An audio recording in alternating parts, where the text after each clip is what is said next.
The lobby of Apex Vanguard Corp smelled like expensive cologne and the cold sweat of terrified interns. Marble floors stretched for a city block, polished to a mirror shine that reflected the brutalist chandeliers overhead. And Harper Vance was about to commit career suicide in front of 200 witnesses. She grabbed the sleeve of the nearest man in a black trench coat and yanked him sideways. "You're late," she hissed, her voice a frantic whisper against the din of clicking heels and ringing phones. "You were supposed to be here 5 minutes ago. The gig was clear. $20. You show up. I cry. You loudly reject me. I get my health insurance. Simple." The man was tall. Impossibly, bone-jarringly tall. Her hand, fisted in the coarse fabric of his coat, barely reached his shoulder. He turned, and Harper's brain short-circuited for exactly half a second. The face attached to the coat was not the face of a $20 gig worker. Jaw cut from granite. Cheekbones sharp enough to draw blood. Dark hair pushed back from a forehead that had never known a worry line. And his eyes. A pale, burning amber that caught the fluorescent lights and turned them molten. He stared down at her with an expression that hovered somewhere between corporate neutrality and the kind of dark curiosity a predator reserves for a particularly noisy mouse. "Excuse me?" His voice was low, a gravelly baritone that vibrated through the marble floor and straight up her spine. Harper shook off the effect. She'd been working at Apex Vanguard for 3 years. She'd seen terrifying. She'd seen her boss, Director Thorne, drain a junior accountant dry in the break room for touching his coffee mug. This man was just tall and pretty, and probably had a drug habit that made him accept sketchy Craigslist jobs. "I said you're late," she repeated, shoving a crumpled $20 bill into his chest. The fabric beneath her fingers was disturbingly expensive. Cashmere. Who wore cashmere to a fake mate rejection gig? "Take the money. I'm Harper. You're going to stand here, look disgusted, and tell me, loudly, that I am not your fated mate. You get $20. I get to keep my job. Everybody wins." The man caught the bill between 2 long fingers before it could flutter to the floor. He held it up like it was a dead insect.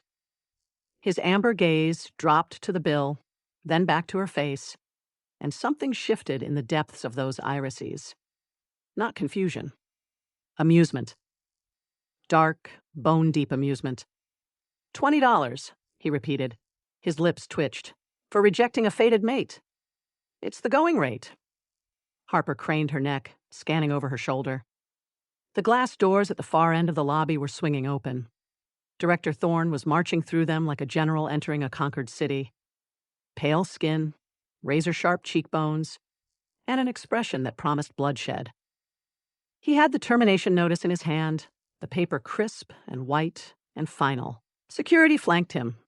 2 werewolves with shoulders the size of refrigerators and faces that suggested they'd enjoy breaking things. "Listen to me very carefully," Harper said, her voice dropping to a frantic whisper. She grabbed the man's lapels, yanking him down to her level. It was like trying to bend a skyscraper. "That's my boss. He's a vampire. He's been looking for an excuse to fire me ever since I found that discrepancy in the quarterly ledgers. But the Supernatural Labor Protection Act, Section 12, subsection B, if someone publicly rejects their fated mate in the workplace, the employer is legally required to maintain their position and benefits for 90 days while they recover from emotional trauma. Do you understand? It's a loophole. A beautiful, loophole-shaped loophole. And you are the key." The man's head tilted, just a fraction of an inch, but it was enough to send a ripple of movement through the tendons of his neck. He was studying her with the focused intensity of an auditor examining a suspicious spreadsheet. "Section 12, subsection B," he echoed. His voice was still low, still amused. But there was a sharpness beneath it now. "You're attempting to defraud your employer by staging a rejection. Do you know what the penalty is for supernatural labor fraud?" "Who cares?" Harper's eyes were locked on Thorne. He was 40 feet away now. 30. His security detail was fanning out, blocking the exits. I can't afford to care. I have a condition. My prescription costs $1,800 a month. If I lose my insurance, I lose my medication. And if I lose my medication, I will probably die. Actually, no. I will definitely die. So you are going to reject me, you are going to do it loudly, and if you ruin this for me, I will find your Craigslist account and tank your 5-star rating. Do we understand each other? She shoved a piece of paper into his hand, a script she'd printed out in bold 12-point font. I don't know you. You're not my mate. I could never love someone like you. Please stay away from me. Say it, she commanded. Say it right now. And look angry. The man glanced down at the script. His jaw worked, a muscle twitching beneath the clean-shaven skin. Those amber eyes flickered, and for a moment, Harper saw something flash across his face. Not anger, not confusion. Fascination. Pure, unfiltered fascination. Like he'd just discovered a new species of brightly colored frog and was trying to decide whether to poke it. He folded the script carefully, with the kind of precision that suggested he was accustomed to handling important documents, and tucked it into his coat pocket. The $20 bill went in after it. Let me make sure I understand the arrangement, he said. His voice dropped, so low it was almost a growl, and Harper had to lean in to hear him. I am to publicly humiliate myself by rejecting a woman I've never met, in front of 200 witnesses, for $20, and the promise that you won't tank my rating. Correct. Harper nodded frantically. You'll be out of here in 30 seconds. Thorne's almost here. Just do it. The man's lips curved. It wasn't quite a smile. It was the expression of a chess player who just realized his opponent had walked into a trap that had been set 3 moves ago. Harper, he said, and her name rolled off his tongue like a caress. 24 years old, archivist in the Data Integrity Department, employee ID 1082. You've been with Apex Vanguard for 3 years, 7 months, and 12 days. You've never taken a sick day. You've never been late. You're the only person in this entire building who's ever looked at a ledger discrepancy and followed it all the way to the source. Her mouth opened, closed, opened again. How do you know my? You missed the part of Section 12, he continued, ignoring her stuttering, where the rejection must be genuinely suffered to trigger the protection clause. The law requires emotional distress, crying, hysterics, a credible display of heartbreak. Otherwise, it's just 2 people making a scene in a lobby, and you get fired anyway. Harper's blood went cold. You don't know what you're talking about. I researched this. Did you? His amber eyes glinted. Because I've been reading the Supernatural Labor Protection Act for the past 40 years. I wrote 3 of its amendments. Section 12, subsection B is a personal favorite. It's designed to protect werewolves who get publicly rejected during mating seasons. It's not designed to protect human archivists from their vampire supervisors. Thorne was 20 feet away. He was moving fast, his long coat billowing behind him like wings. The security guards were already cracking their knuckles. Harper could see the termination notice clearly now. It was printed on official letterhead, embossed with the Apex Vanguard crest, and her name was written across the top in stark black ink. Please, she whispered. She grabbed the man's lapels again, her fingers trembling. Please just say the words. I'll pay you more. $50. $100. Whatever you want. I don't want your money. He reached up and covered her hand with his own. His palm was hot, almost unnaturally so. The heat seeped through her skin, spreading up her arm like a fever. I want to know why a human archivist with no supernatural abilities and an impressive talent for blending into the background is suddenly the target of her vampire boss's ire. You mentioned a discrepancy in the ledgers. What discrepancy? Who cares? I'll tell you everything. I'll write you a freaking report. Just please. Director Vance. Thorne's voice cut through the lobby like a blade. The sound echoed off the marble walls, silencing the ambient chatter. Everyone stopped. Every head turned. "I need to speak with you. Immediately. And I'd like you to meet my security team. They've been very eager to make your acquaintance." Harper's heart stopped. The man in the trench coat, she still didn't know his name. She'd hired him off a website that catered to desperate supernatural frauds. Didn't even glance at Thorne. His eyes stayed locked on her face, searching for something in the fine details of her expression. "You're terrified," he observed. Not a question. A statement. His thumb traced a slow, deliberate circle on the back of her hand. Not of losing your job. Not of your medication running out. You're terrified of that paper he's holding. "What's on it, Harper?" "I don't know. It's a termination notice." "It's not a termination notice." He pulled the paper from his pocket, the script she'd printed out, and unfolded it with a flick of his wrist. "A real termination notice would require your signature in 3 places. That paper he's holding is a cease and desist order from the Supernatural Ethics Committee. It's an investigation notice. Someone's been looking into your activities, and they've found something they don't like." "Activities?" Harper's voice cracked. "I don't have activities. I have a spreadsheet. I have the most boring, mundane, spreadsheet-based existence in the entire company. My biggest scandal was accidentally bringing the wrong flavor of—" "You found something." His fingers tightened on her hand. "You found something in those ledgers, and you didn't report it to your director. You saved it. You kept it for yourself. And now someone knows." Thorne was 10 feet away. His security guards were closing in. The 2 werewolves had the kind of shoulders that belonged on professional wrestlers, and their expressions were distinctly unfriendly. One of them cracked his neck, a loud, wet sound that made the interns at the front desk flinch. "Vance." Thorne's voice was silk and poison. "Step away from the interloper and come with me. We have much to discuss." The man in the trench coat didn't move. He straightened to his full height, which was a lot of height, Harper realized, now that he wasn't hunched over to listen to her frantic whispers. The top of her head barely reached his shoulder. He loomed over Thorne like a monolith over a molehill.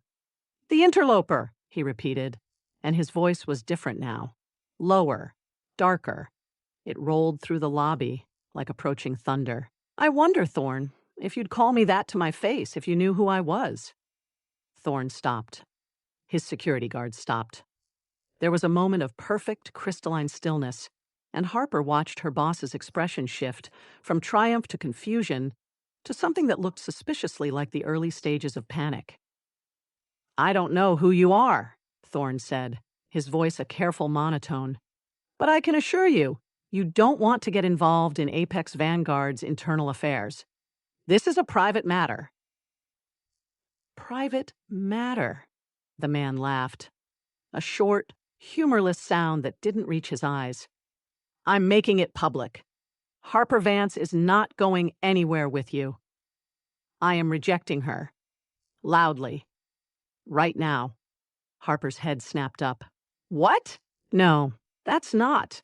You're supposed to look disgusted. You're supposed to say you could never love someone like Harper." He cut her off with a single word, and something in his tone made her mouth clamp shut. "Shut up and trust me." "I don't trust you. I don't even know your name."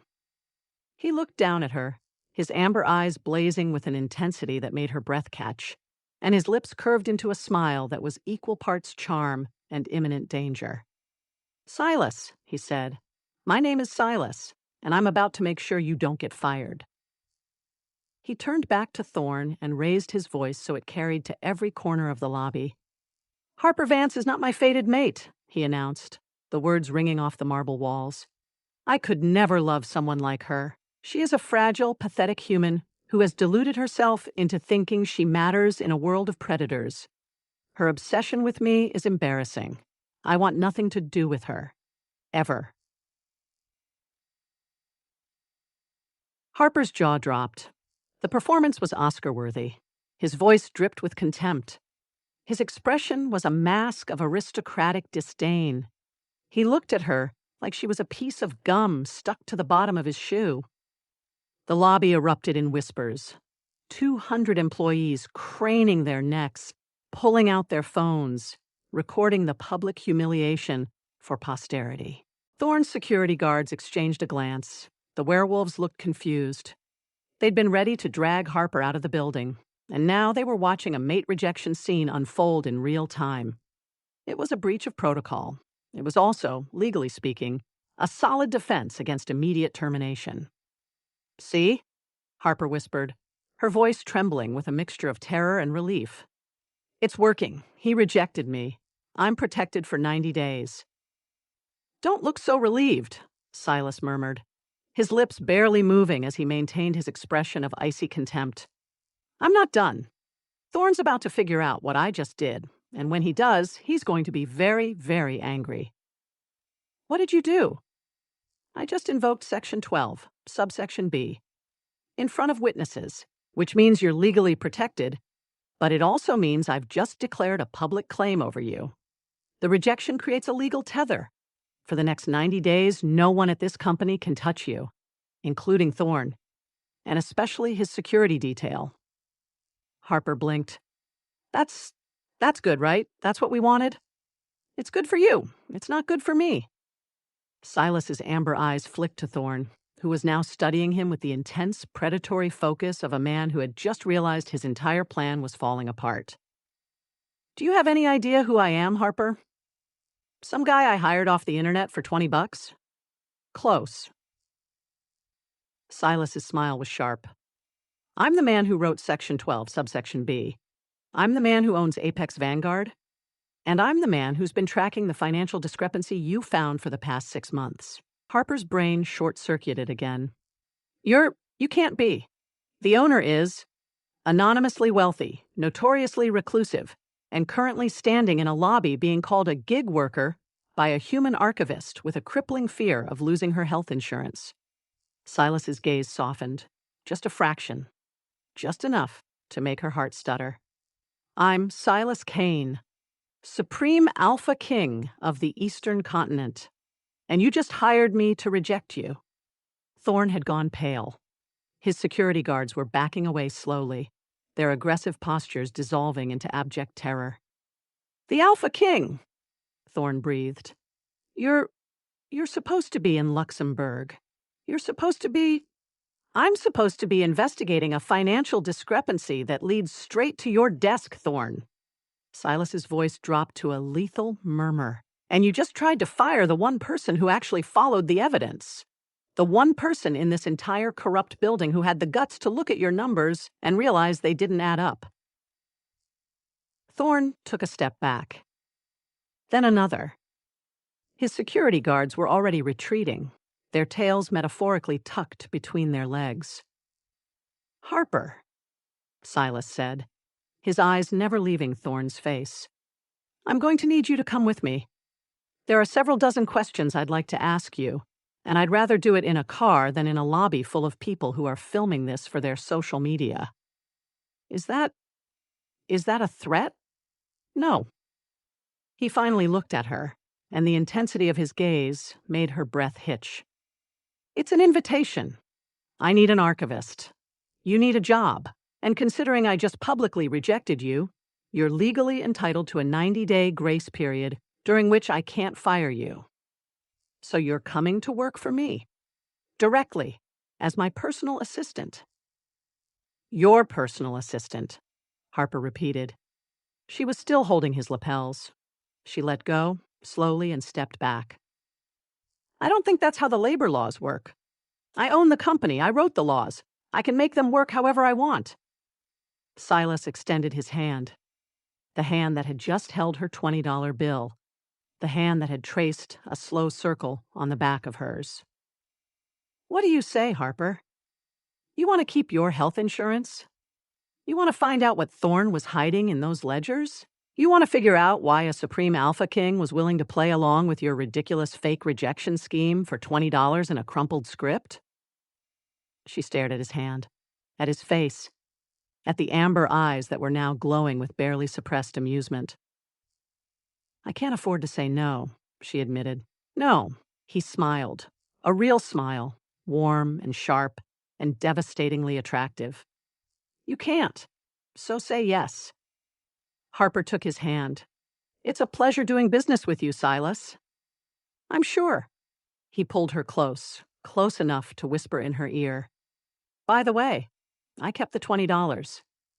And then he was steering her through the lobby, past Thorne's frozen security detail, past the 200 stunned employees, past the glass doors, and into the blinding afternoon sunlight. The lobby erupted behind them. And Harper Vance, archivist and accidental queen of workplace loopholes, became the personal assistant of the most dangerous alpha in the world. Director Thorne's sharp, polished Oxfords came to a dead halt on the marble floor, 2 inches from the spot where Silas's shadow had fallen. The vampire's smirk was a surgical incision across his pale face, precise, bloodless, and utterly convinced of victory. Vance. He held up the termination notice like a winning hand of cards. You've been a persistent little splinter, haven't you? 3 years of quiet competence. 3 years of quiet competence. 3 years of never stepping out of line. And then you had to go poking around in files that didn't concern you. Harper's spine straightened. Her fingers were still tingling from where Silas had touched them, but she shoved that sensation into a mental filing cabinet labeled Later. Right now, she had a vampire boss with a murderous grin, and 2 werewolf security guards who were cracking their knuckles in a rhythm that suggested they'd practiced this exact intimidation sequence. I don't know what you're talking about, she said, her voice steadier than she felt. I file things. I organize spreadsheets. I once spent an entire afternoon sorting paperclips by color. My life is a monument to boredom. The discrepancy. Thorne's smirk widened. The quarterly ledger from the Sterling City acquisition. You found the missing $7 million. You highlighted it. You flagged it for review. And then you didn't report it to me. Harper felt the blood drain from her face. She had highlighted it. She had flagged it. She had also, in a moment of pure survival instinct, saved a separate copy on a flash drive that was currently sitting in her desk drawer under a stack of takeout menus. I was going to bring it to your attention, she said. There were a lot of numbers. It was a busy quarter. Liar.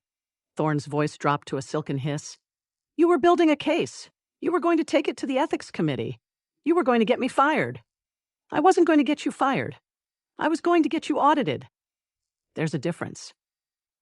The werewolf on the left, a mountain of muscle with a shaved head and a neck tattoo of a howling wolf, stepped forward. His boots echoed against the marble.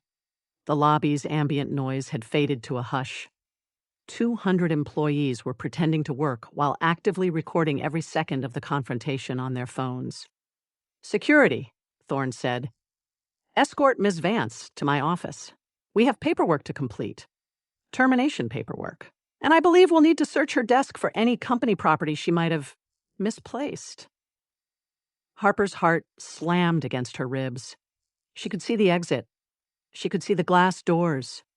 She could see the sunlight pouring through them, warm and free, and completely inaccessible because the werewolf on the right had already moved to block her path. She did the only thing her panicked brain could come up with. She dropped to her knees. The sound of her kneecaps hitting the marble was sharp and undignified. She didn't care. She grabbed Silas's trench coat, the expensive cashmere she'd noticed earlier, and yanked him down with her. He came easily, like a tree bending in a hurricane, and suddenly they were both on the floor of the lobby, Harper's face buried in his chest. Her voice rising to a theatrical wail. Please, she shrieked, loud enough to carry to the janitor's closet on the 4th floor. Please don't reject me. I know I'm just a pathetic human, and I know you're so far above my station that it's laughable, but I love you. I've loved you from the moment I saw you.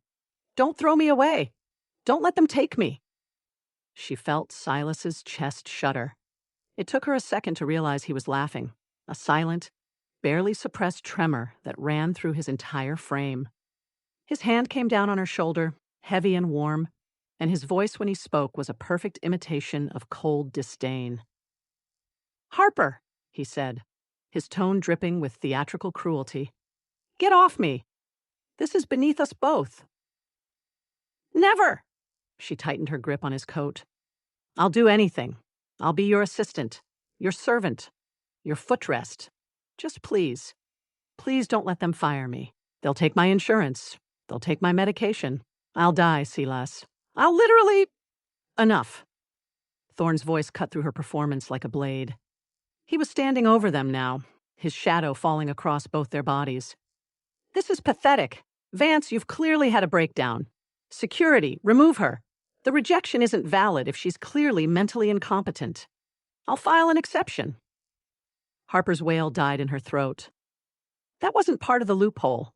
There was no exception for mental incompetence. Thorne was going to get away with it.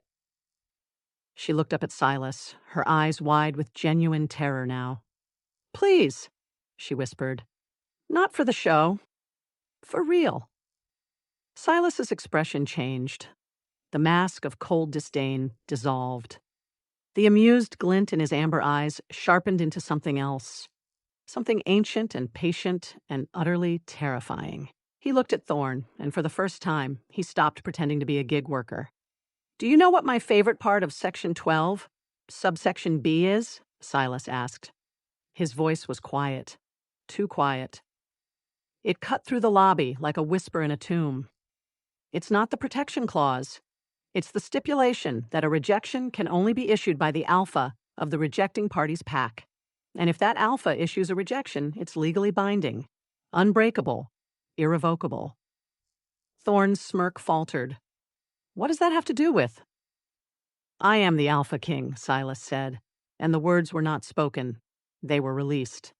They poured out of him like a physical force, and Harper felt the air in the lobby grow heavy. The temperature dropped 10 degrees. The marble beneath her knees vibrated. Thorne took a step back. The security guards took two, and then Silas stopped holding back.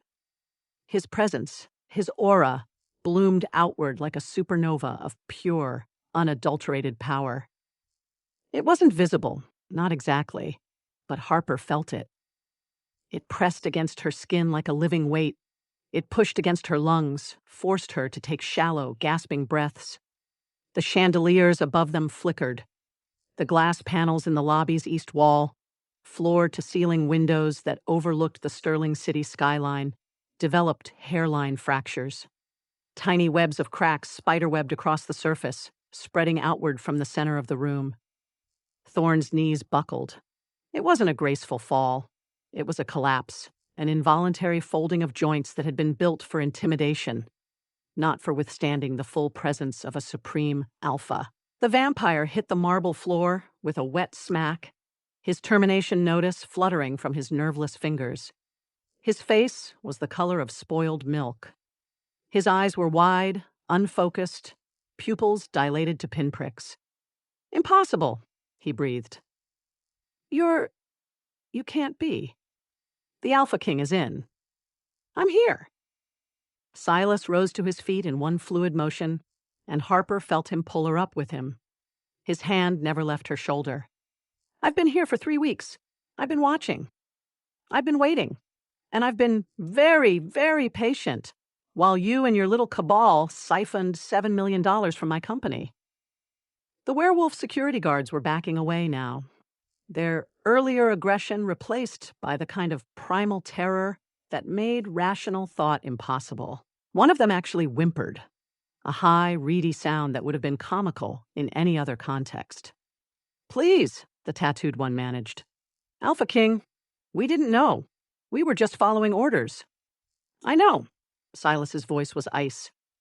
"And that's the only reason you're still standing. Take Thorne to the holding cells on sub-level 3. Wait for my instructions. Do not speak to him. Do not let him speak to anyone. Do you understand?" The werewolves nodded frantically. They grabbed Thorne's arms. The vampire was still too paralyzed to resist, and dragged him across the marble floor toward the service elevator. His Oxfords left scuff marks. His termination notice lay abandoned, a crumpled testament to his failed coup. And then Silas turned to Harper. She was still frozen. Her brain was a slideshow of failed rationalizations. He's just a gig worker. He's just a tall guy with a drug habit. He's just Harper. His voice was gentle now. A complete reversal from the terrifying authority he'd just wielded. "Are you okay?" "No," she said. Her voice came out as a croak. "I'm not okay. I just watched a vampire wet himself because of your aura. I'm standing in a lobby with cracked windows, and I paid you $20. $20 to reject me, and I'm the AlphaKing." He smiled, the same warm, sharp smile from moments ago. "And you, Harper Vance, just made a very public spectacle of begging me not to reject you, in front of 200 witnesses, on camera. Which means what?" She could hear the hysteria creeping into her voice. "Which means I'm fired. Which means I'm dead. Which means, he said, and his voice dropped to a low rumble that made her knees threaten to buckle again. "I have to do the opposite of what you asked." She blinked. "What?" He dropped smoothly to one knee. The lobby collectively inhaled. The 200 employees, who had been frozen in various states of shock, suddenly found a new reason to hold their breath. Phones were raised higher. Fingers hovered over record buttons. Silas took Harper's left hand in his. His fingers were warm, steady, and absurdly gentle for someone who had just made a vampire pass out from sheer proximity. He looked up at her, his amber eyes blazing with something that was not amusement anymore. It was reverence. It was awe. It was the look of a man who had just found the most interesting puzzle in the world and was determined to solve it. "Harper Vance," he said, loud enough for the cameras to capture every syllable. "How could I ever abandon you? How could I ever reject someone who had the courage to grab my sleeve, shove a crumpled bill into my hand, and demand that I save her life? You didn't beg for power. You didn't beg for money. You begged for your health insurance. You begged for the right to keep taking your medication. You begged to keep living." She opened her mouth to say something. Probably something sarcastic, probably something about how he was ruining her plan. But he was already reaching into his coat pocket. The ring came out on a chain of black leather. It was ancient. Harper could tell that at a glance. The metal was dark, almost black, etched with symbols she didn't recognize. A single stone sat in the center, a deep crimson that seemed to pulse with an inner light. It was the kind of ring that belonged in a museum, not on her finger. Not on anyone's finger. "This ring," Silas said, holding it up so everyone could see, "is the signet of the Eastern Continental Alpha. It's been in my family for 1,200 years. It's worth more than this building, and I'm giving it to you." He slid it onto her ring finger. It fit perfectly. Harper stared at it. The crimson stone caught the light and threw it back in 1,000 tiny reflections. The ring was heavy, weighty. It felt like it had history, like it had witnessed centuries of power plays and betrayals and alliances. "What?" she managed. "What does this do?" "It gives you protection," Silas said, his voice still carrying to every corner of the lobby. "For exactly 1 year, from the moment I placed it on your finger, you are legally recognized as my fated mate. Not a fake rejection. Not a loophole. A genuine, binding, real claim. Anyone who attempts to fire you, harm you, or remove you from my company will face the full weight of the Alpha Council. And believe me, Harper, the Alpha Council does not appreciate people who touch their king's belongings." "I'm not a belonging," she said automatically. "No." He smiled. "You're a partner, a co-conspirator, a woman who just manipulated me into a legal tether I never saw coming. And I respect that." The lobby erupted. Whispers turned into shouts. Phones were recording from every angle. The chandeliers flickered again. And somewhere in the back, an intern fainted from sheer sensory overload. The cracks in the glass windows were still spreading, tiny tributaries of fracture that caught the light like spider webs. Harper looked down at the ring, then at Silas. Then, at the ring again. "You just declared me your fated mate," she said slowly, in front of the entire company, on camera, with a priceless artifact that proves the claim. I did. For a full year. 12 months minus 11 seconds. He checked an imaginary watch. But who's counting? I'm counting. She pulled her hand back, or tried to. His grip was gentle but firm. I'm counting because I didn't ask for this. I asked for a fake rejection. A simple, easy, low-stakes rejection that would give me 90 days to find a new job. Instead, you've given me a year of legal protection, a target on my back, and a vampire boss who is probably going to try to kill me from his holding cell. Thorn won't try anything. He's terrified. Silas rose to his feet, still holding her hand. And you're not going to find a new job. You're going to work for me, directly, as my personal archivist. We have $7 million to track down, a network of corrupt executives to dismantle, and a vampire cabal that needs to be exposed. You're the only one who knows where the evidence is. And now, you're the only one I trust. Trust? She laughed, a short, hysterical burst. You've known me for 10 minutes. You met me when I grabbed your sleeve and tried to hire you for a scam. Why would you trust me? Because, he said, and his voice dropped to a whisper that only she could hear, you were willing to risk everything, your job, your reputation, your dignity, to keep taking your medication. You didn't ask for power. You didn't ask for money. You asked for the right to stay alive. That's the kind of person I want on my side. Harper opened her mouth to argue, closed it, opened it again. I'm going to need a raise, she said finally. The $20 was for a fake rejection. This is a full-time position. I require health insurance, dental, a parking spot. And you're paying for the therapy I'm going to need after watching a vampire pass out from your aura. Silas's smile was blinding. Done. And I'll add a bonus. You get to watch Thorn's trial. It's going to be very satisfying. I don't want to watch a trial. I want to go back to my desk and pretend this didn't happen. Too late. He gestured at the lobby, now in chaos. Employees were shouting, running, pulling out their phones to call anyone who would answer. The security guards who hadn't been assigned to Thorn were forming a protective perimeter around them. This is happening. You're my fake queen. For a year. And I promise you, Harper, it's going to be the most interesting year of your life. She looked at the ring, at the crack in the window, at the unconscious intern being revived by a frantic colleague. I hate you, she said. No, you don't. I do. I hate you so much. You're going to love every minute of this. He offered his arm, the same arm she'd grabbed to yank him into this mess. Shall we go investigate some financial irregularities? I have a car. It's armored. It has snacks.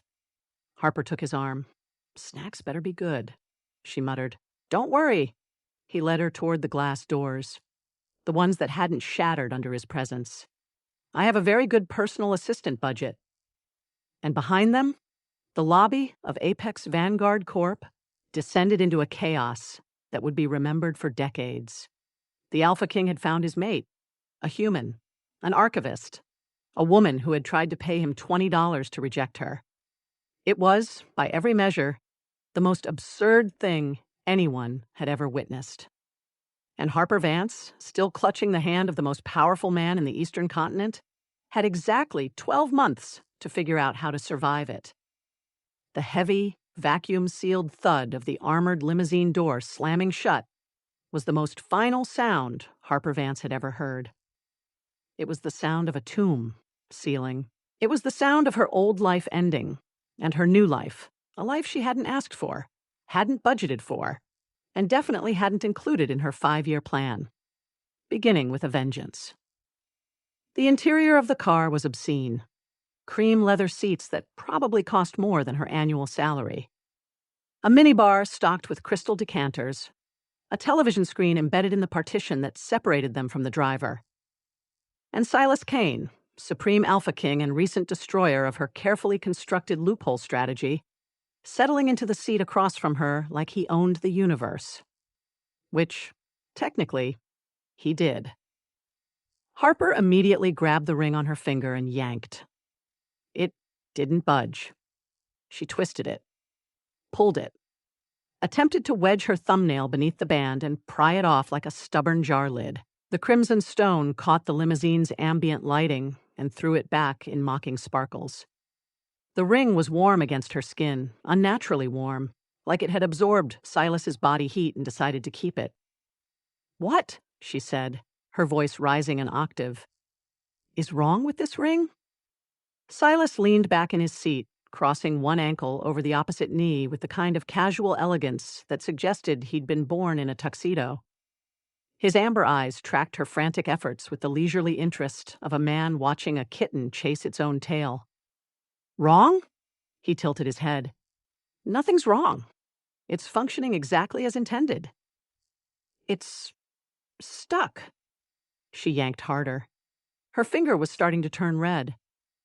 It's like it's glued to my bone." "Not glued." He reached across the space between them, his hand closing around her wrist with surprising gentleness. "Bonded. Molecularly.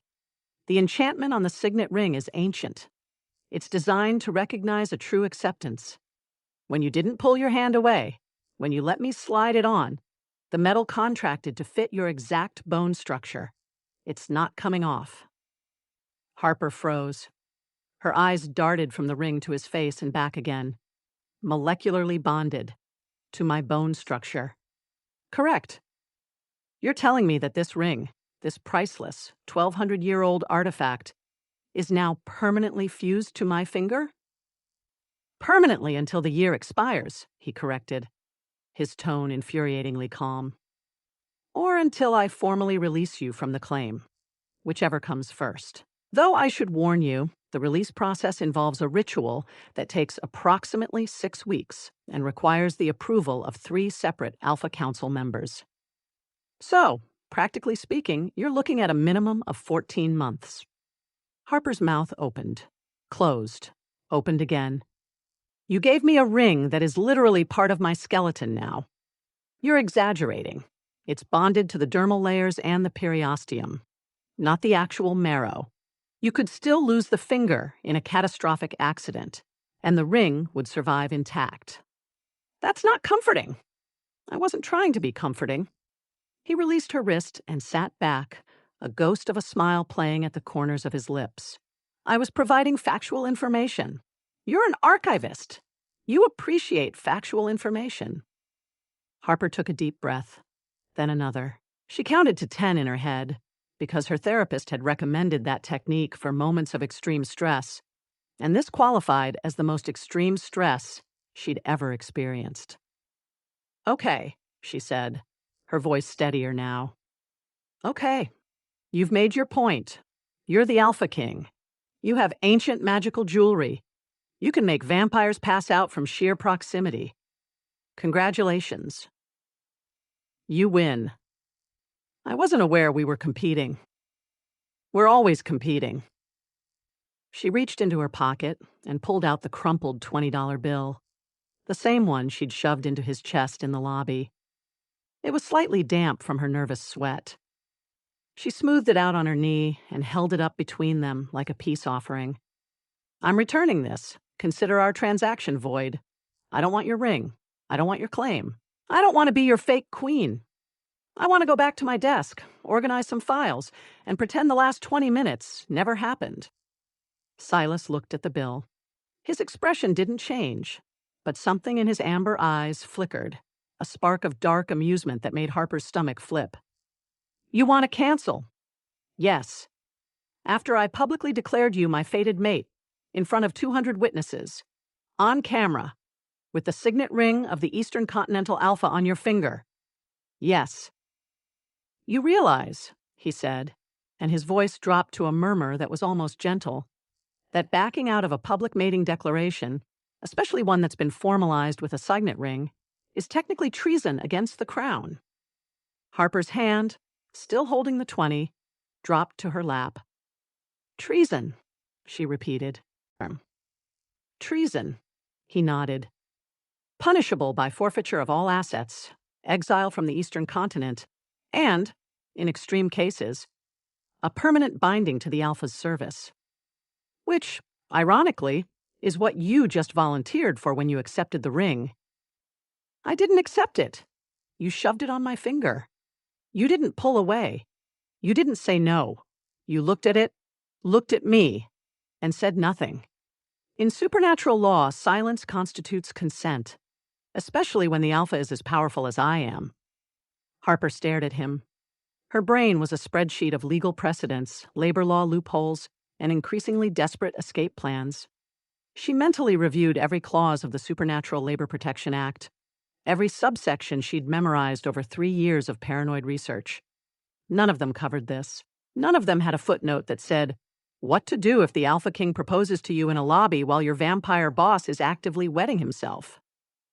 She folded the $20 bill into a tiny square and tucked it into her bra. It was a stupid gesture, a defiant gesture, and she didn't care. She needed to feel like she had some control over this situation. Fine, she said. You win on the treason thing. But if I'm going to be your fake queen, your legally bound, treason-adjacent, ring-bonded fake queen, then we're going to negotiate terms. Like adults, with spreadsheets. Silas's smile widened. It was the smile of a predator who had just discovered his prey was actually a fellow negotiator. I love spreadsheets. I'm not doing this for free. Harper sat up straighter, her professional archivist posture snapping into place. You want me to be your public mate for a year? Fine, but I require compensation. Comprehensive compensation. The kind of compensation that makes me forget about the fact that my finger is now permanently attached to a piece of jewelry that's worth more than my entire apartment building. Name your terms. She pulled a pen from her pocket. She always carried a pen, because archivists were prepared for everything, and grabbed a napkin from the minibar. She wrote in fast, furious shorthand. Item 1, 12-month termination clause. She underlined it twice.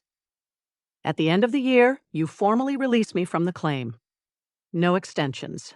No loopholes. No oops, the ritual takes another 6 weeks. I walk away clean. Agreed. Item 2, comprehensive health insurance. The good kind.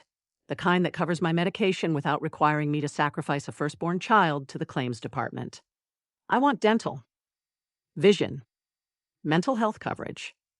And I want a dedicated concierge who handles all the paperwork so I never have to speak to a customer service representative again. Agreed. I'll assign you my personal benefits coordinator. She's terrifying. You'll like her. Harper paused, pen hovering over the napkin. Terrifying in a good way or a bad way? She once made a vampire cry by explaining the deductible on his vision plan. She's excellent. Okay, good. Item 3. She wrote in bold letters, hazard pay. You're the AlphaKing. You have enemies. I just watched a vampire try to fire me because I found $7 million in missing funds. That means there are people out there who want to hurt me, possibly kill me, definitely inconvenience me. I want hazard pay for every incident. Silas leaned forward, his elbows resting on his knees. His amber eyes were locked on hers, and there was a new intensity in them. Not the terrifying power he'd unleashed in the lobby, but something sharper, more focused, like a CEO evaluating a hostile takeover. Define incident, he said. Any time I am directly threatened, attacked, or otherwise made uncomfortable by someone who is targeting me because of my association with you. Hostile entities, assassins, rival packs, corrupt executives. I want a baseline fee per incident, plus additional compensation for any physical or emotional damage. Baseline fee, she thought for a moment. Then she doubled the number she'd been planning to say. $500,000 per hostile entity or incident. Silas didn't flinch. He didn't blink. He didn't even lean back in his seat. He just watched her with that same focused intensity, and then the corner of his mouth twitched. 500,000, he repeated. Per hostile entity. Yes. Per incident. Yes. Which means if a single assassin attacks you, you get 500,000. If an entire pack of vampires comes after you, you get 500,000 times the number of vampires, potentially millions for a single afternoon. Harper nodded, her pen still poised over the napkin. That's correct. And if I have to miss work because of the attack, I also get paid sick leave. And if I have to go to therapy because of the trauma, you're paying for the therapy. And if I have to buy new clothes because someone ripped my blouse during the attack, you're reimbursing me for the blouse. Anything else? I want a parking spot. Reserved. With my name on it. In the executive garage. Done. And I want a food budget. The cafeteria is terrible. I need a per diem for actual meals. $300 a day. Harper blinked. She'd been about to ask for $60. $300 a day? That's a lot of money for food. You're my fated mate. You can't be seen eating cafeteria slop. It would reflect poorly on me. $300 a day, and I'll have my chef prepare a weekly menu for you. You have a chef? I have 5 chefs. They rotate. Harper stared at him. Then she looked down at the napkin, which was now covered in her cramped handwriting. She'd been planning to negotiate for a raise and a better parking spot. Instead, she had just secured a 7-figure hazard pay structure, a personal benefits coordinator, and a daily food budget that exceeded her current weekly grocery bill. Okay, she said slowly. Okay, I accept these terms. Silas extended his hand across the space between them. Then we have a deal. She hesitated. Then she took his hand. The same hand that had slid the ring onto her finger. The same hand that had radiated enough power to crack glass. His grip was firm, warm, and lingered a moment longer than a professional handshake should. A few administrative details, he said, releasing her and settling back into his seat. First, the ring provides exactly 1 year of legal protection from the moment I placed it on your finger. That means you're immune from termination, harassment, or any form of retaliation from anyone within Apex Vanguard's corporate structure, including Thorne, assuming he regains consciousness. He was unconscious when they dragged him out. He'll wake up. He'll be very unhappy, but he won't be able to touch you. Good. Harper looked down at the ring. The crimson stone was still warm against her skin. What else? Second, we have an annual corporate gala tonight. It starts in 3 hours. Harper's head snapped up. 3 hours? 3 hours. The entire board of directors will be there. Every executive. Every major shareholder. Plus representatives from every allied supernatural faction in the Eastern continent. It's the single most important networking event of the year. And you want me to attend? Correction. I need you to attend. He reached into his coat pocket, the same coat she'd grabbed in the lobby, and pulled out a sleek tablet. He tapped the screen and turned it toward her. It displayed a seating chart, a massive ballroom, circular tables, and one name prominently highlighted at the head table. Harper Vance, fated mate of the AlphaKing. Attendance is mandatory, he continued. You're my mate, my public mate. If you don't show up, it raises questions. Questions we don't want to answer right now. What kind of questions? The kind that start with, is the AlphaKing's claim genuine? And end with, should we challenge his authority? He set the tablet aside. The board is already suspicious. They've been watching Thorne for months. They know something's wrong with the ledgers. And they know, some of them at least, that I've been investigating. If you don't appear with me tonight, they'll assume I'm hiding something. And hiding something is the first sign of weakness. Harper processed this. Her archivist brain filed it away under political consequences and cross-referenced it with personal safety.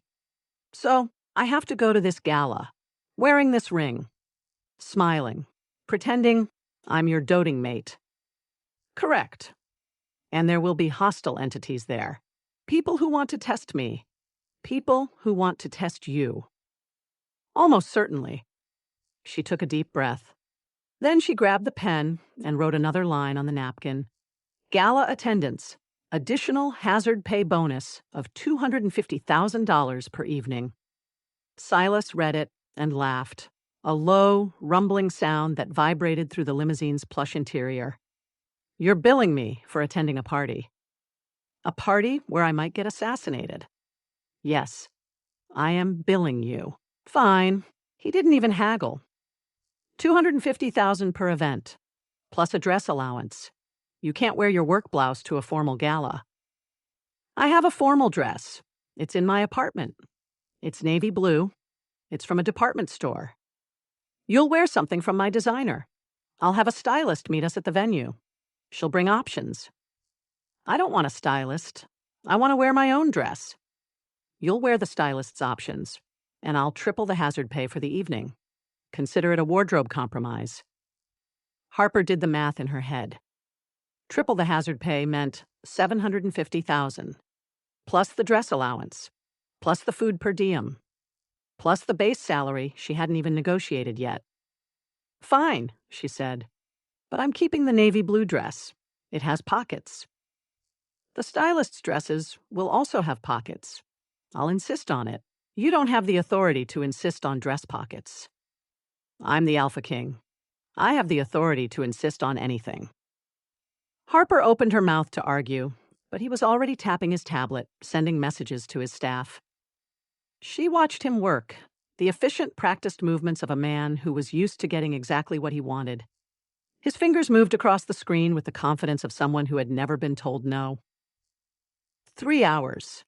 She had 3 hours to prepare for a gala where she would be introduced as the fated mate of the most powerful alpha in the Eastern continent. 3 hours to mentally prepare for a room full of supernatural predators who would be watching her every move, analyzing her every gesture, waiting for her to slip up.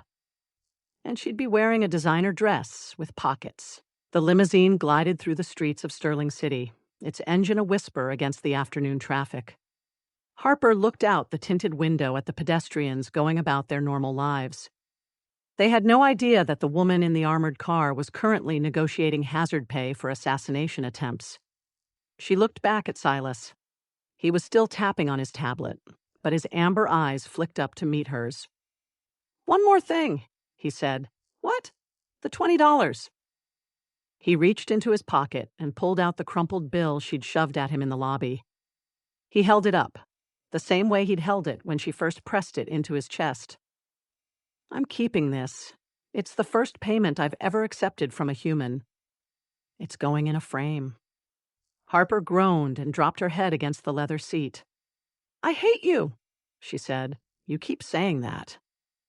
He tucked the bill back into his pocket, patting it gently. "I think you actually like me." "I don't. I really, genuinely, sincerely don't. You're going to the gala with me. You're wearing my ring. You just negotiated a 7-figure hazard pay package. You definitely like me." Harper closed her eyes.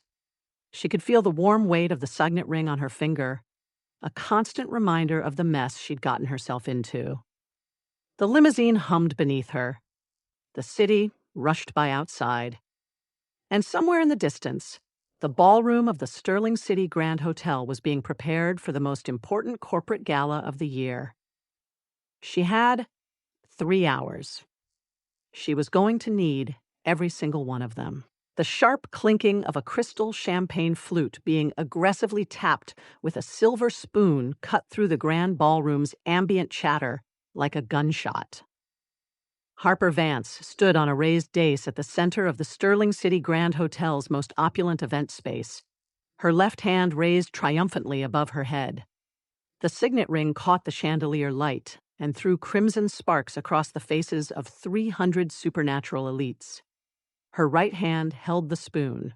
Her expression was a master class in manufactured arrogance. "Attention," she announced, her voice carrying to every corner of the ballroom.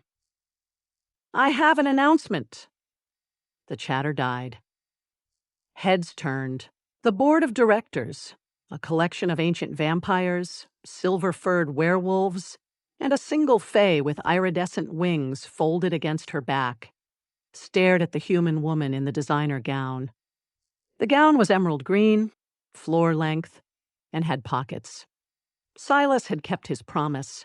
I am Harper Vance, she continued, her tone dripping with the kind of haughty disdain she'd perfected during 3 years of dealing with Thorne's passive-aggressive memos.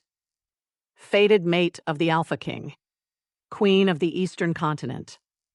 And I have noticed a serious deficiency in this evening's proceedings. A murmur rippled through the crowd. Silas, standing near the back of the ballroom with a glass of whiskey in his hand, watched her with the focused intensity of a man trying to suppress a laugh. His amber eyes glinted. His jaw was tight. He was losing the battle. Deficiency, he repeated under his breath, so low only the vampire standing next to him could hear. The vampire, a tall, silver-haired woman in a sapphire gown, looked at him with naked confusion. "What is she doing?" the vampire whispered. "I have no idea," Silas said, "and I'm terrified."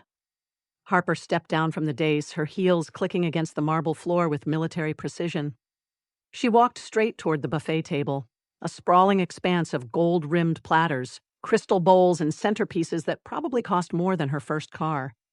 The crowd parted before her like the Red Sea before a very angry Moses. "The deficiency," she declared, gesturing at the buffet with her spoon, "is the complete and utter lack of respect for the Alpha's mate. Look at this spread. Oysters, caviar, foie gras. Do you see any chicken tenders?" The Fey woman blinked. Her iridescent wings fluttered. "Chicken? Tenders?" "Yes." Harper grabbed a plate and began loading it with caviar, dumping the expensive roe onto the porcelain with the casual aggression of someone scooping cat food. Chicken tenders. The food of the people. The food of the commoner. The food of someone who is not trying to impress you with their refined palate. I am the queen. I demand chicken tenders. A werewolf executive, broad-shouldered, silver-streaked, wearing a tuxedo that strained across his biceps, stepped forward. His face was a mask of barely controlled irritation. "Ms. Vance, this is a formal event. The menu was curated by a Michelin-starred—" "Did I ask?" Harper turned on him, her eyes blazing. "Did I ask who curated the menu? Did I ask for oysters? I did not. I asked for chicken tenders. And I will have chicken tenders, or I will personally audit every single one of your expense reports for the last decade." The werewolf's face went pale. Behind him, 2 of his colleagues exchanged a nervous glance. They knew what Harper had done to Thorne. They knew she'd found the 7 million. They knew she was the AlphaKing's mate. Silas, still watching from the back, finally let the smile break free. It was predatory, captivated. The smile of a man who had just realized his fake queen was actually a weapon of mass destruction. "Get her chicken tenders," he said, his voice cutting through the murmuring crowd like a blade. Now. The werewolf executive snapped to attention. "Yes, Alpha. Immediately, Alpha." He turned and sprinted toward the kitchen, his polished shoes skidding on the marble. Harper watched him go with a satisfied smirk. Then she turned back to the buffet, grabbed a silver spoon, and began filling her plate with a mountain of caviar that would have made a Russian oligarch weep. "While I'm waiting," she announced, "I'd like to address another deficiency, specifically the presence of Director Marcus Vex at this evening's festivities." The crowd's murmuring intensified. A vampire in the corner, tall, gaunt, with hollow cheeks and eyes that glowed a sickly yellow, straightened his spine. His name was Marcus Vex. He was the head of Apex Vanguard's offshore acquisitions division. He was also, according to the flash drive currently tucked into Harper's bra, the owner of 7 different shell companies that had siphoned exactly $4.2 million from the Sterling City acquisition. "Director Vex," Harper said, her voice carrying across the ballroom like a prosecutor's opening statement. "Come forward. I have a question for you." Vex hesitated. His yellow eyes darted to the exits. But Silas was standing between him and the nearest door, and the AlphaKing's expression had shifted from captivated amusement to cold authority. "Come forward," Silas echoed, his voice a low growl that vibrated through the floor. Vex walked, His steps were slow, reluctant, each footfall a confession. He stopped 3 feet from Harper, his gaunt face a mask of forced composure. "Miss Vance," he said, his voice a dry rasp. "I don't believe we've been formally introduced." "We haven't," Harper smiled, a sharp, predatory smile that she'd practiced in the mirror for 20 minutes before the gala. "But I know you. I know your shell companies. I know the Cayman accounts. I know the Swiss accounts. I know the offshore trust that you set up under your grandmother's name. And I know exactly how much money you stole from the Sterling City acquisition." Vex's composure cracked, just a fraction. His yellow eyes widened. His jaw tightened. His hands, clasped behind his back, began to tremble. "I don't know what you're talking about," he said. "Of course you don't." Harper reached into her pocket, her dress pocket, because she'd insisted on pockets, and pulled out a folded piece of paper. She unfolded it with a theatrical flourish. "Let me read you a few highlights. Account 374802, Sterling City Holdings. Deposit of $1.2 million on March 14th. Account 822104, Vex Family Trust. Deposit of $900,000 on April 2nd. Account 9. That's enough." Vex lunged. He was fast. Vampire fast. His hand shot out, aimed at Harper's throat, his yellow eyes blazing with desperation. But Silas was faster. The AlphaKing moved with a speed that defied physics. One moment he was 20 feet away. The next he was between Harper and Vex, his hand wrapped around the vampire's wrist, his grip tight enough to make bone groan. "Director Vex," Silas said, his voice a whisper of pure menace. "You just tried to attack my mate, in front of 300 witnesses, on camera.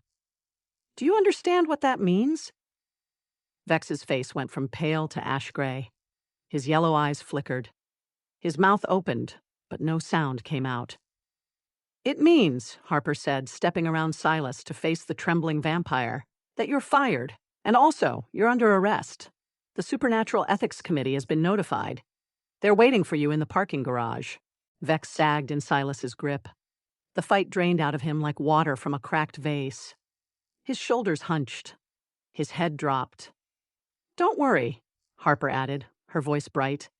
"You'll get a trial. It'll be very fair. And I'll be there to testify. I have a flash drive. It has all the evidence. It's in my other pocket." The crowd erupted. Vampires whispered to vampires. Werewolves exchanged frantic texts. The Fey woman's wings fluttered so fast they blurred. Security guards, new ones, loyal ones, hired after the lobby incident, converged on Vex and escorted him out of the ballroom. His feet dragged against the marble.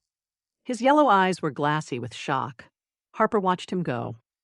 Then she turned to the buffet, grabbed a handful of caviar, and popped it into her mouth. "Chicken tenders are taking too long," she said, loud enough for the entire ballroom to hear. "But this is acceptable. We'll discuss the deficiency at the next board meeting, which I will be attending, as your queen." She walked back toward the dais, her head high, her emerald gown swishing around her ankles. The crowd parted again. This time, their expressions weren't confused. They were terrified, respectful.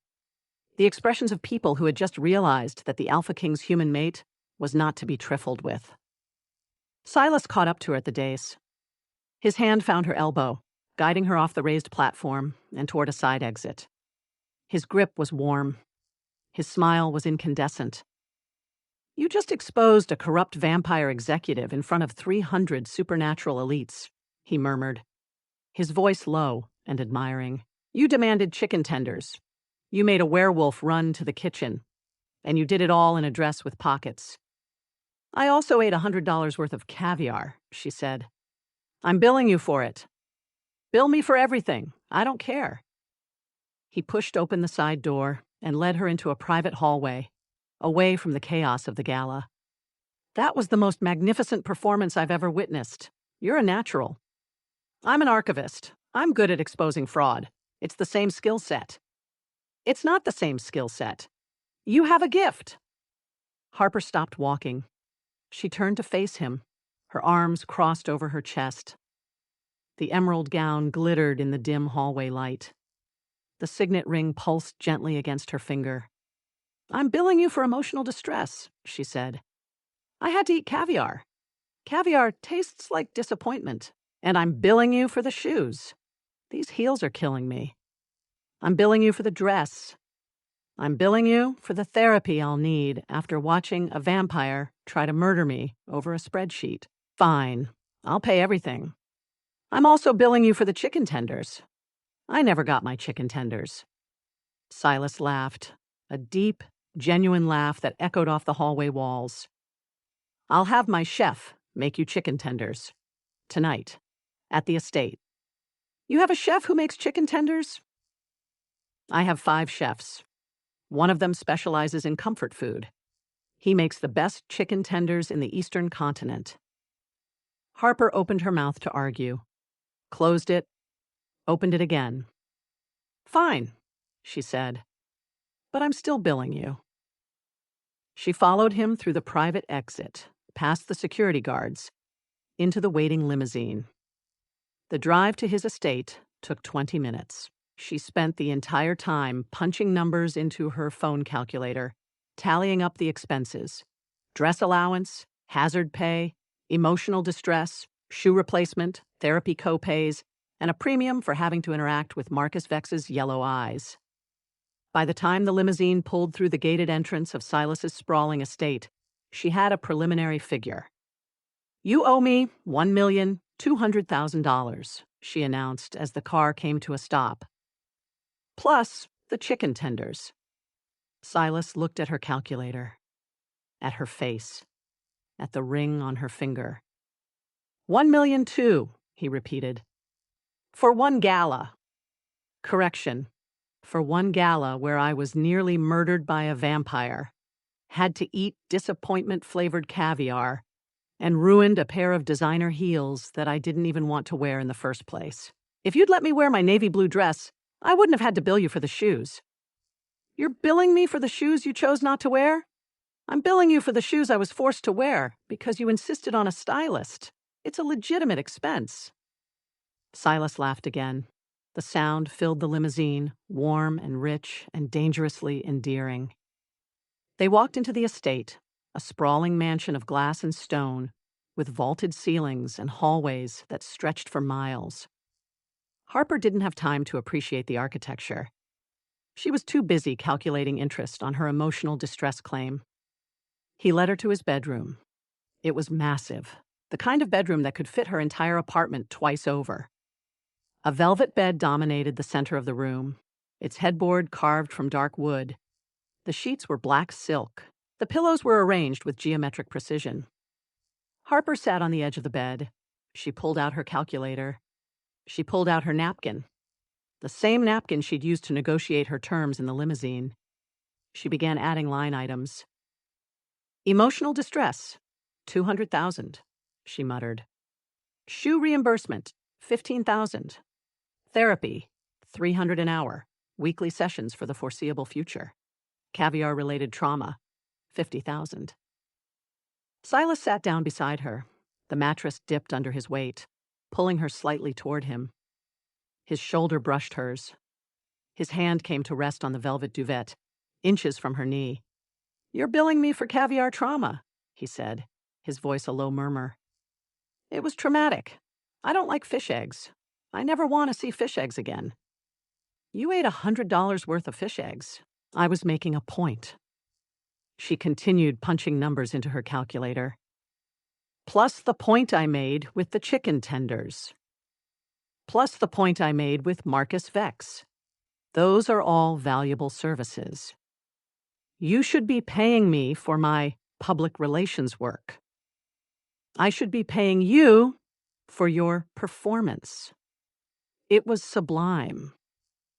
It was necessary." She didn't look up from her calculator. "If I'm going to be your fake queen, I need to establish dominance. You can't have a mate who looks weak. It makes you look weak. And if you look weak, your enemies attack. And if your enemies attack, I have to deal with more vampires in the parking garage. Which means more therapy. Which means more billing. Silas leaned closer. His presence was a warm weight against her side. She could feel the heat radiating from his body, the faint scent of whiskey and expensive cologne. "Harper," he said, his voice dropping to a register that made her fingers pause over the calculator keys. She looked up. His face was close. Too close. His amber eyes were focused on hers with an intensity that made her breath catch. The chandelier light played across his features, highlighting the sharp line of his jaw, the curve of his lips, the tiny furrow between his brows.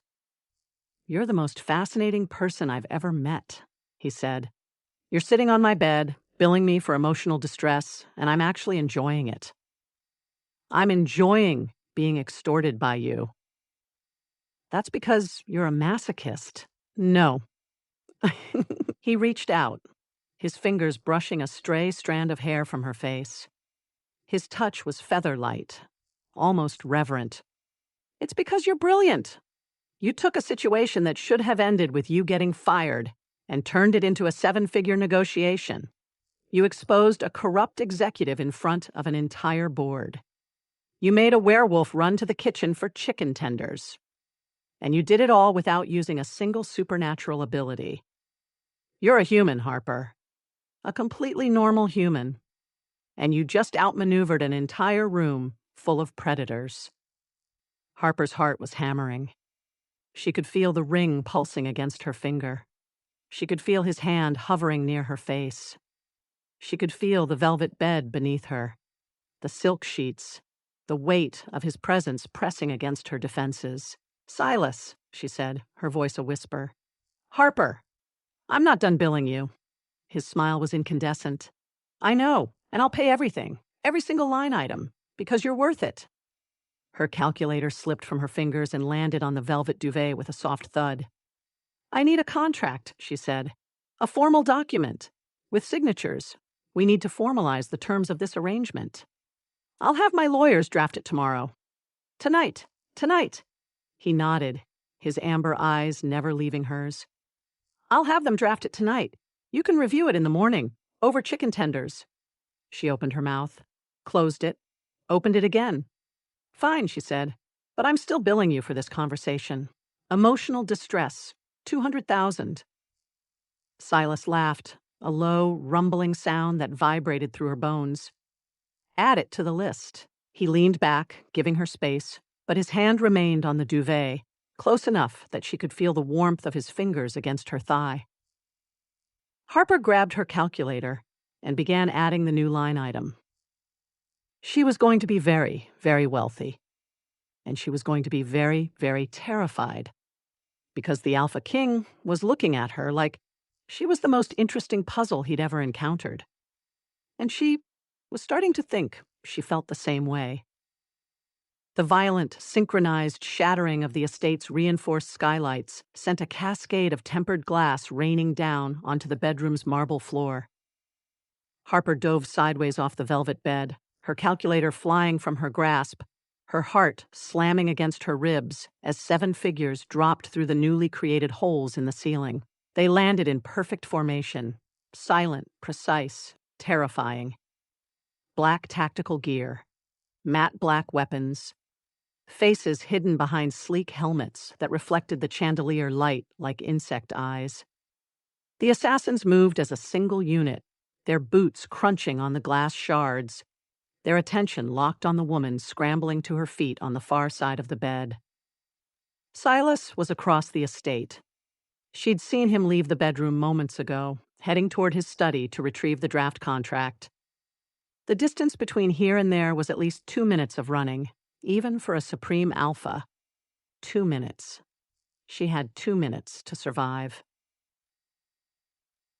The lead assassin, taller than the others, broader in the shoulders, his helmet marked with a crimson stripe, gestured with 2 fingers. The flanking assassins spread out, circling the bed like wolves around a wounded deer. Their movements were fluid, practiced. They'd done this before. They'd killed people before. Harper's gaze darted around the room. Her laptop was on the desk near the window, still open, still humming. Her purse was on the nightstand. The pepper spray was in her purse. The antique lamp beside the bed was solid brass, heavy enough to dent a skull. The fire extinguisher was mounted on the wall near the ensuite bathroom. She was human. She was unarmed. She was wearing an emerald gown that had pockets but no armor. She was also, by her own calculation, absolutely furious. "The Alpha's mate," the lead assassin said, his voice distorted by the helmet's speaker. "Neutralize. No permanent damage. We need her alive for the extraction." Harper grabbed the antique lamp. "Neutralize this," she said, and swung. The brass base connected with the lead assassin's helmet with a sound like a church bell being struck by a sledgehammer. His head snapped back. His body followed, crumpling to the marble floor in a heap of black tactical gear. The other 6 assassins froze, just for a fraction of a second, just long enough for their training to process the unexpected resistance. Harper didn't give them time to recover. She vaulted over the bed, her heels skidding on the glass-strewn floor, and yanked the fire extinguisher from its mounting bracket. The metal cylinder was heavy, awkward, and absolutely perfect for her purposes. She aimed the nozzle at the nearest assassin and pulled the trigger. A cloud of white foam erupted from the extinguisher, engulfing the assassin's helmet. He staggered backward, clawing at his faceplate, his hands sliding uselessly against the slippery surface. Harper swung the cylinder like a baseball bat, catching him in the ribs. The crack of bone was audible even over the chaos. 2 down. The remaining 5 assassins recovered their composure. They moved in unison, converging on her position with lethal precision. One of them grabbed her arm. His grip was iron, unbreakable. The grip of a supernatural predator who had never met a human capable of resisting him. Harper reached into her purse with her free hand and pulled out the pepper spray. She emptied the entire canister into his faceplate. The assassin screamed. A high, piercing sound that echoed off the vaulted ceiling. His grip on her arm loosened. He staggered backward, clawing at his helmet, his screams muffled by the speaker system. Harper shoved him into his nearest companion, sending them both crashing into the antique armoire. 3 down. 2 temporarily incapacitated. The remaining 2 assassins hesitated. Their helmets swiveled toward their fallen comrades, then back to Harper. She could see the calculations happening behind their insect-eyed visors. They'd been sent to extract a human. They'd been told she would be easy. They'd been told she would be terrified. She was neither of those things. "You have 10 seconds, Harper said, her voice steady despite the adrenaline coursing through her veins. 10 seconds to drop your weapons and surrender before the AlphaKing gets here. And believe me, you don't want to be here when he arrives." The assassins exchanged a glance. Then they lunged. Harper grabbed the fire extinguisher again. The cylinder was still half full, and swung it in a wide arc. It connected with the first assassin's helmet, sending him spinning into the second. They went down in a tangle of limbs and tactical gear, their weapons clattering across the marble floor. She didn't stop swinging. She brought the extinguisher down on the first assassin's knee. She brought it down on the second assassin's elbow. She brought it down on anything that moved, anything that looked like it might be a threat, anything that had dared to crash through her ceiling and interrupt her contract negotiation. When she finally stopped, 5 assassins were unconscious on the floor. The 2 she'd incapacitated earlier were still writhing, their helmets cracked, their groans filling the silence. The lead assassin, the one she'd hit with the lamp, was starting to stir, his crimson-striped helmet rolling across the glass-strewn marble. Harper stood in the center of the chaos, breathing hard, the fire extinguisher still clutched in her hands. Her emerald gown was streaked with white foam. Her hair had come loose from its updo, falling in wild tangles around her shoulders. Her bare feet, she'd kicked off the heels during the attack, were cut in a dozen places from the shattered glass. But She was alive. And the lead assassin's hand, as he struggled to rise, dislodged something from his tactical vest. It clattered across the marble floor and came to rest at Harper's feet. A flash drive, small, black, unlabeled. Harper dropped the fire extinguisher. She snatched the flash drive off the floor and sprinted to her laptop, her bare feet leaving bloody prints on the marble. She plugged the drive into the USB port. Her fingers flew across the keyboard, opening the directory, scanning the file names. Her breath caught. The master financial ledger. Every transaction. Every shell company. Every offshore account. The $7 million from the Sterling City acquisition. The $4.2 million from Marcus Vex's shell companies. Dozens of other transactions. Millions upon millions of dollars, all funneled through a web of corruption that reached every corner of Apex Vanguard's executive board. She had it. All of it. "Found you," she whispered. The heavy oak doors to the bedroom exploded inward. Silas stood in the doorway, his body wreathed in an aura of pure, unfiltered alpha power. His eyes weren't amber anymore. They were molten gold, blazing with a fury that made the air in the room crackle. His form had shifted. His frame was broader, his shoulders massive, his hands tipped with claws that gleamed in the chandelier light. He was a predator in its truest form, a force of nature that had just discovered a threat to its mate. "Harper," he growled, his voice a low rumble that vibrated through the floor. "Get behind me." He stepped into the room, his gaze sweeping across the carnage, the unconscious assassins, the broken furniture, the glass-strewn floor. His claws extended, his muscles coiled. He was ready to tear through anything that moved. Then he froze. Harper was standing on the lead assassin's back. Her bare, bloody foot was planted squarely between his shoulder blades, pinning him to the floor. Her laptop was open on the desk beside her, the flash drive still inserted, the master ledger glowing on the screen. Her emerald gown was ruined. Her hair was a disaster. Her face was streaked with sweat and foam. But she was smiling. "Silas," she said, her voice bright and businesslike, "I need you to witness something. 5 assassins, 5 hostile entities. That's $2.5 million in hazard pay, per our agreement." Silas stared at her.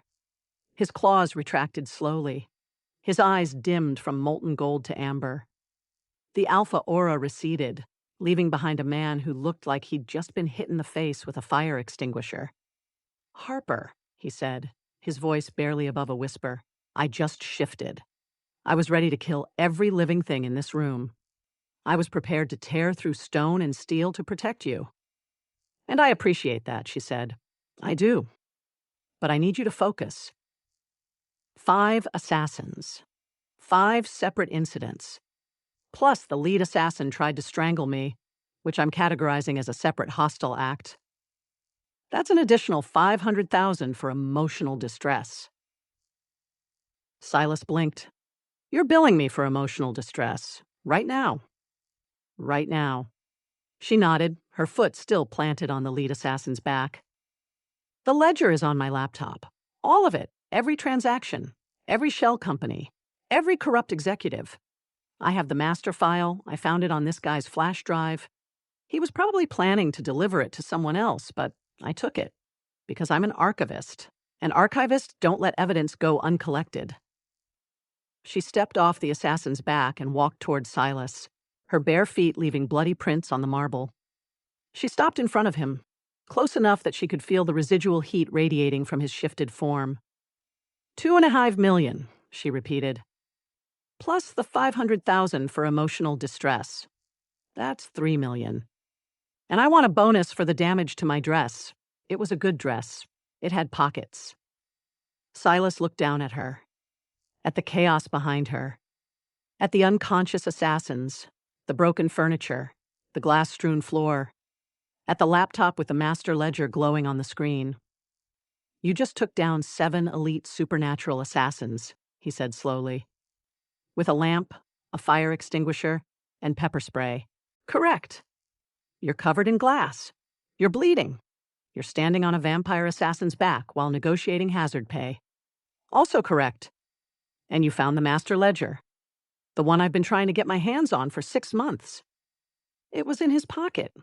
She shrugged. He dropped it. I picked it up. It's what archivists do.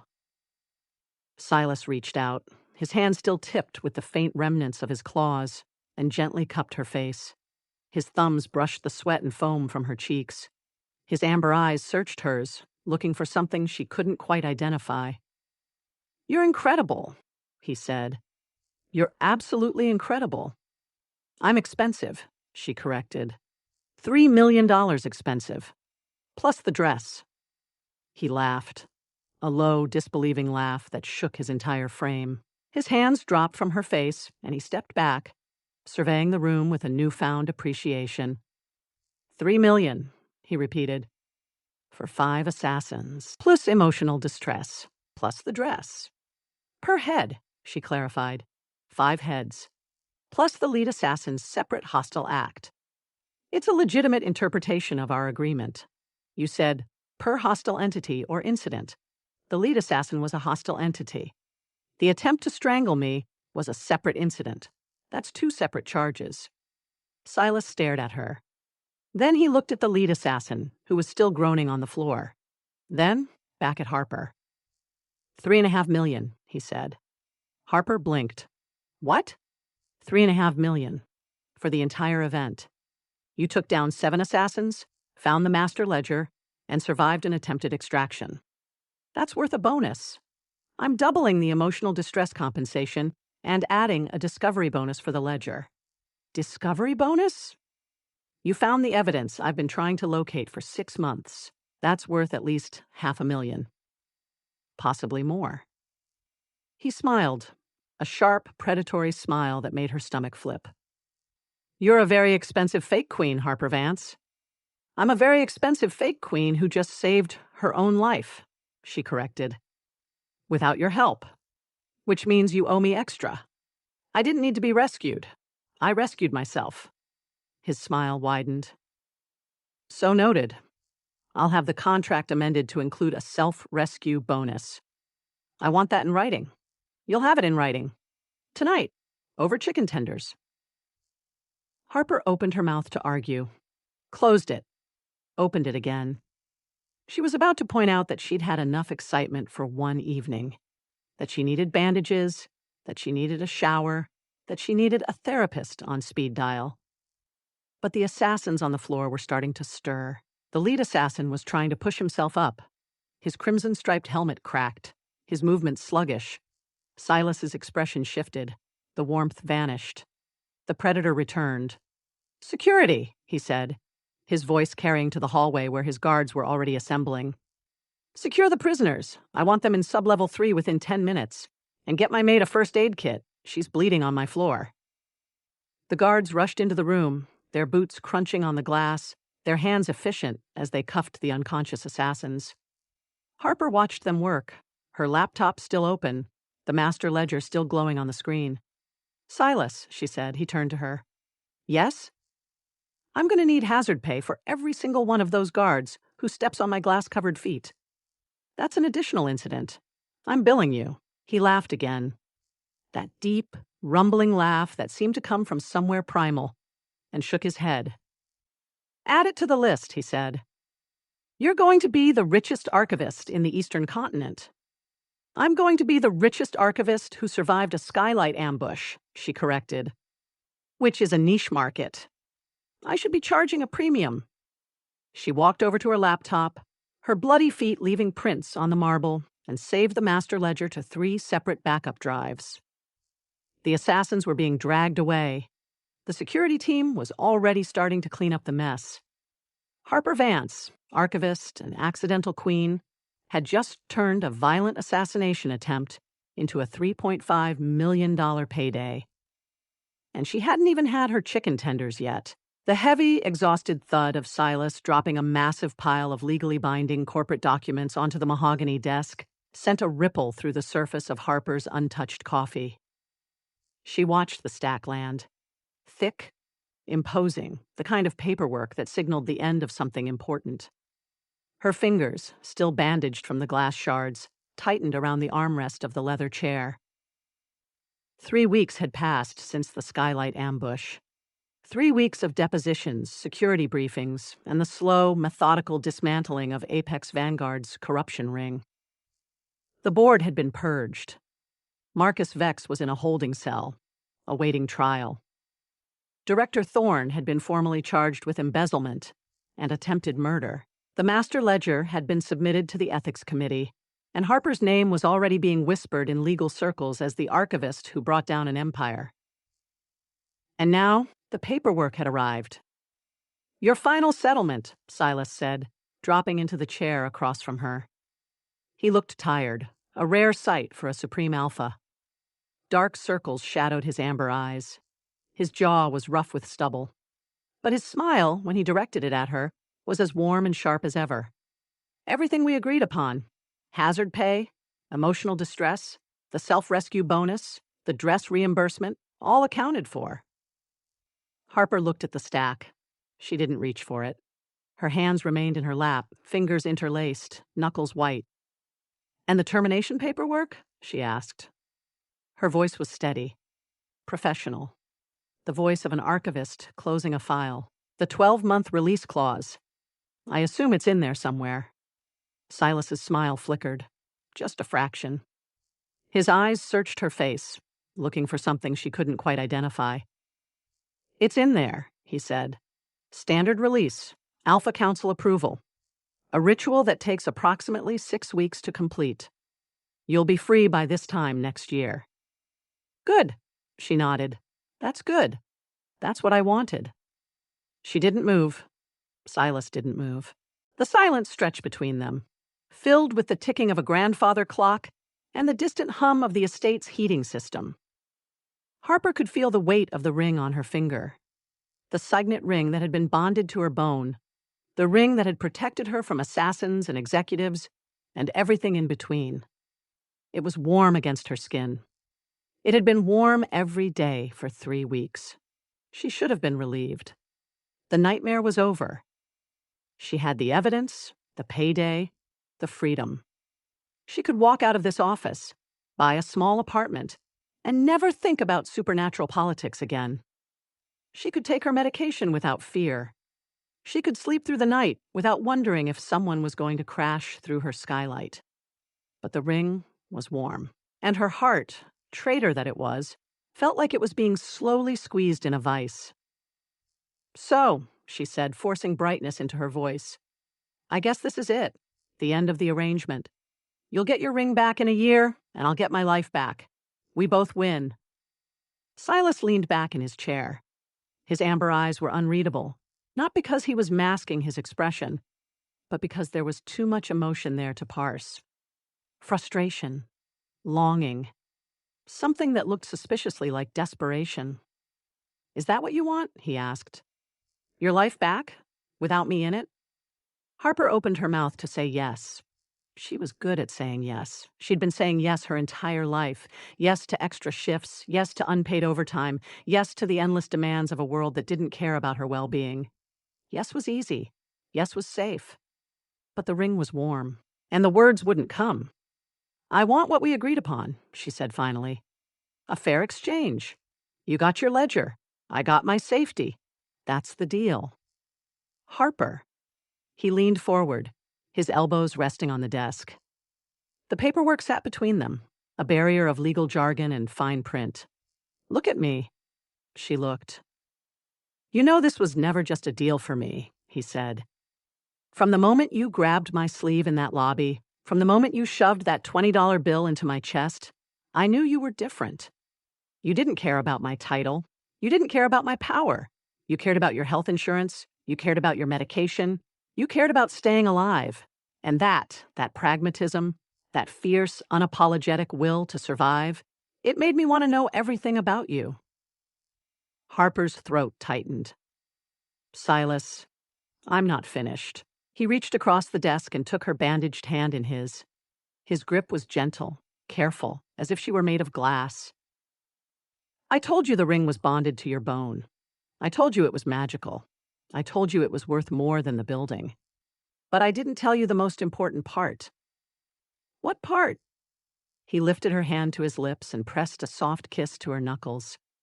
His mouth was warm. His stubble scraped against her skin. The ring pulsed with a warmth that had nothing to do with magic and everything to do with the man holding her. "The ring is always real," he said. "The moment you accepted it, the moment you didn't pull your hand away, it became a true mating bond. Not fake, not temporary. Real. Permanent. The year of legal protection was just the paperwork. The truth was already sealed in the metal, in the enchantment, in the bond between us." Harper's brain short-circuited. She stared at him, her mouth open, her heart hammering against her ribs. "That's not possible," she managed.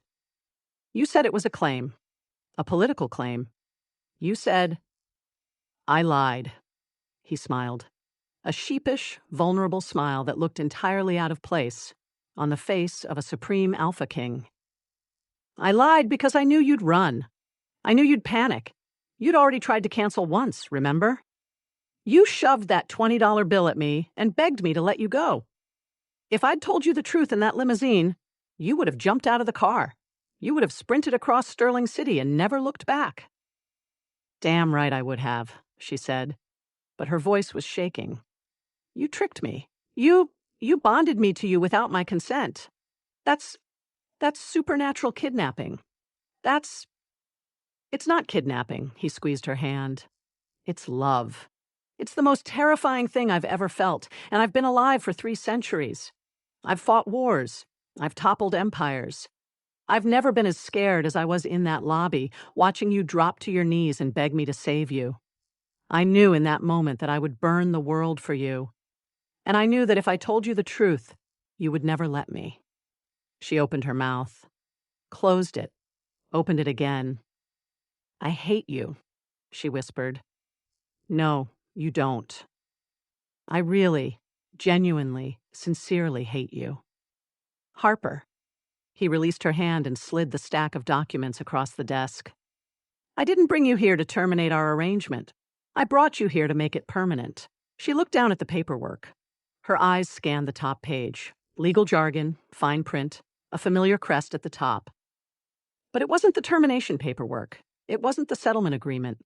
It was a marriage certificate, fully executed, binding, with both of their names already filled in. And beneath it, a deed of transfer. The entire Apex Vanguard Corporation. The estate. The accounts. Everything. "What is this?" she breathed. "It's everything," Silas said. "My empire. My assets. My life. I'm offering it to you. Not as a payment. Not as a negotiation. As a promise. I love you, Harper Vance. I love your pragmatism. I love your spreadsheets. I love the way you demanded chicken tenders in front of 300 supernatural elites. I love the way you took down 7 assassins with a fire extinguisher and then billed me for the dress. I love every infuriating, brilliant, impossible thing about you." Harper stared at the documents, at the marriage certificate, at the deed of transfer, at the man who had just offered her everything he had. "You're insane," she said. "Probably. You're giving me your entire corporation, your estate, your fortune. You're basically proposing to me with a corporate merger. Is that a yes? I haven't decided yet." She picked up the marriage certificate, her fingers trembling. "I need to review the terms. I need to make sure there's a prenuptial agreement. I need to audit your expenses. You have 5 chefs, Silas. 5. That's an excessive food budget. I'm going to have to cut that down. Cut anything you want. And I'm keeping my last name. I'm not changing my identity for anyone. Keep it. I'll take yours. And I'm going to need a dedicated closet. The estate doesn't have enough storage. I'm going to have to remodel. Remodel the entire wing. I don't care." She set down the marriage certificate. Her hands were shaking. Her eyes were burning with tears she refused to shed. She looked at Silas, at his tired eyes, his stubbled jaw, his hopeful smile, and felt the last of her defenses crumble. "You're not going to negotiate?" she asked. "You're not going to counteroffer?" Not a single word, he said. You win. You win every argument for the rest of our lives. Just say yes. Harper took a deep breath. She looked at the documents, at the ring on her finger, at the man who had shattered her carefully constructed plans and built something better in their place. I have conditions, she said. Name them.